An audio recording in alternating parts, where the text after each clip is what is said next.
Welcome everyone into my channel Saskiano with UMD. If this is your first visit to our channel, make sure to subscribe and turn on the notification button. Do not forget to leave your feedback and your suggestions down below in the comments. This will help me to improve the content of our channel. If you've ever wanted to share any of your graphics, motion graphics, table designs, basically any composition you've created in After Effects on Vimeo, you can do so directly through Adobe Media Encoder.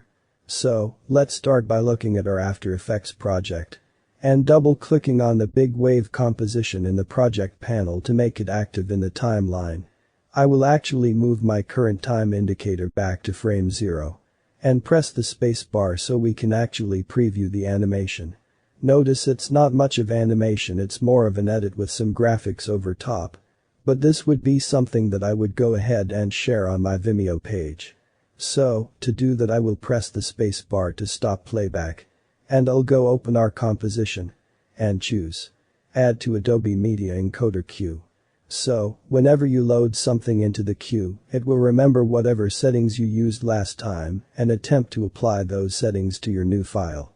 So, I'm gonna go here to my preset browser and I will type Vimeo. And here you can see I've got all different settings. Now the project I'm working on is 1080p. So, I will drag the Vimeo 1080p preset right over here on the preset. Now let go. And I can go to my output file path. And all sure enough just choose this folder. And you can see the Vimeo preset is actually an H.264 file. So, to generate my export I'll go ahead and click the play button in the upper right. And it's gonna take out second, and I'll get a preview down here in the lower right area of Media Encoder. So, in about 12 seconds, you'll be able to see that this file was now created and has been saved to the folder.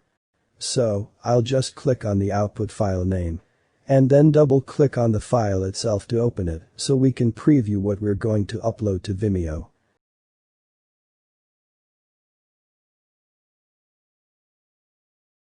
What you learned. Export video for use on Vimeo. Send the composition to Media Encoder for output 1. Select the composition for output 2. Choose composition. Add to Adobe Media Encoder Queue. Allow Media Encoder time to launch if it is closed. Set the Media Encoder settings 1. In the preset browser panel, type Vimeo in the search area. 2. Drag the preset directly onto the blue text in the preset column in the queue panel. 3. Click the green Q button in the upper right corner to start the output. 4. Click the blue text in the output file column to name and specify where to save the file. Here we go, we are done for today. Do not forget to leave your comment down below to help me to improve the content of the channel. See you next time. Goodbye.